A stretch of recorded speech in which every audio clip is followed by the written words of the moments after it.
৫ মিনিটে বাংলা এই সিরিজে আপনাদের সবাইকে স্বাগত জানাচ্ছি। আমি রাকিবুল হাসান, প্রভাষক, বাংলা বিভাগ, রবীন্দ্র বিশ্ববিদ্যালয়, বাংলাদেশ।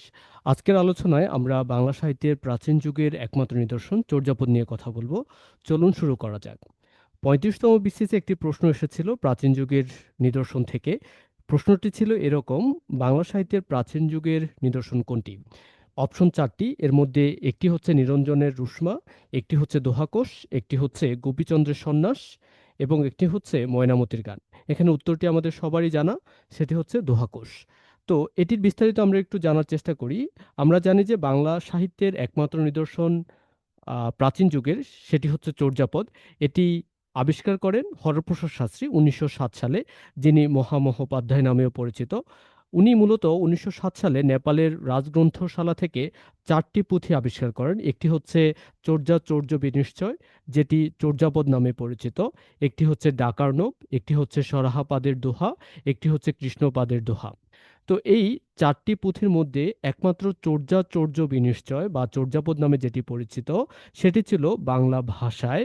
অন্য যে ৩টি ছিল, ডাকার্ণব, সরাহপাদের দোহা, কৃষ্ণপাদের দোহা, এগুলো অপভ্রংশ ভাষায় রচিত। এখন এই অপভ্রংশ ভাষা বলতে আমরা আসলে কি বুঝি? অপভ্রংশ ভাষা বলতে বোঝায় যে ভাষা খুব বেশি বিকৃত হয়ে গেছে সেটিকে। তো হরপ্রসাদ শাস্ত্রী মূলত বঙ্গীয় সাহিত্য পরিষদ থেকে এই ৪টি বইয়ের সংকলন একত্রে প্রকাশ করেন ১৯১৬ সালে এবং নাম দেন হাজার বছরের পুরনো বাংলা ভাষার বদ্যগান ও দোহা। তো এখানের এই দোহাকোষ ছাড়া বাকি যে ৩টি অপশন আছে, এই ৩টি অপশনের প্রত্যেকটি অপশনে মূলত মধ্যযুগের সাহিত্যের নিদর্শন হিসাবে আমাদের কাছে পরিচিত। আমরা যদি একটু দেখার চেষ্টা করি, এর মধ্যে একটি অপশন হচ্ছে নিরঞ্জনের রুশমা, যেটি মূলত শূন্য পুরাণ এর অংশবিশেষ, যেটি অন্ধকার যুগের সাহিত্যের নিদর্শন হিসেবে পরিচিত। এবং এই শূন্য পুরাণটা রচনা করেছেন রামাই পণ্ডিত। অন্যদিকে শুকুর মাহমুদ রচিত গুপিচন্দ্রের সন্ন্যাস এবং ময়নামতির গান, যেটির রচয়িতা ভবানী দাস, এগুলো মূলত নাচ সাহিত্যের অন্তর্গত এবং মধ্যযুগের সাহিত্যের নিদর্শন। তো এই ছিল মোটামুটি আমাদের আজকের আয়োজনে ৫ মিনিটে বাংলার চর্যাপদ নিয়ে আলোচনা। তো এই আলোচনা থেকে আমরা যে সকল প্রশ্নের মুখোমুখি হতে পারি, সে প্রশ্নগুলো যদি আমরা একটু দেখার চেষ্টা করি, যেমন ধরুন, বাংলা সাহিত্যের প্রাচীনতম নিদর্শন কি? উত্তর হচ্ছে চর্যাপদ।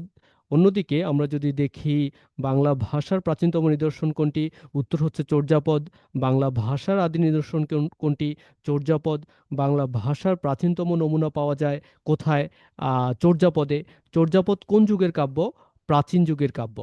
এছাড়াও আরও কিছু প্রশ্নের মুখোমুখি যদি আমরা হই, সেক্ষেত্রে কেমন প্রশ্ন হতে পারে? প্রাচীন যুগের বাংলা ভাষার শ্রেষ্ঠ নিদর্শন কি? চর্যাপদ। বাংলা ভাষা ও সাহিত্যের প্রাচীন নিদর্শন কোনটি? চর্যাপদ। বাংলা সাহিত্যের প্রাচীন যুগের একমাত্র নির্ভরযোগ্য ঐতিহাসিক নিদর্শন কোনটি? চর্যাপদ। বাংলা ভাষা ও সাহিত্যের আদি নিদর্শন কি? চর্যাপদ। বাংলা ভাষা রচিত প্রাচীনতম গ্রন্থ কোনটি? চর্যাপদ। বাংলা সাহিত্যের ইতিহাসে প্রথম গ্রন্থ কোনটি? উত্তর হচ্ছে চর্যাপদ। তাহলে প্রশ্ন যেমনই হোক না কেন, প্রাচীন যুগ থেকে আমাদের যদি প্রশ্ন আসে, তাহলে এই চর্যাপদ থেকে আমাদের প্রশ্ন হবে। আমাদের পরবর্তী আলোচনা থাকবে প্রাচীন যুগের নিদর্শন চর্যাপদ নিয়ে আরও বিস্তারিত। আমাদের সাথে থাকুন। ধন্যবাদ সকলকে। আসসালামু আলাইকুম।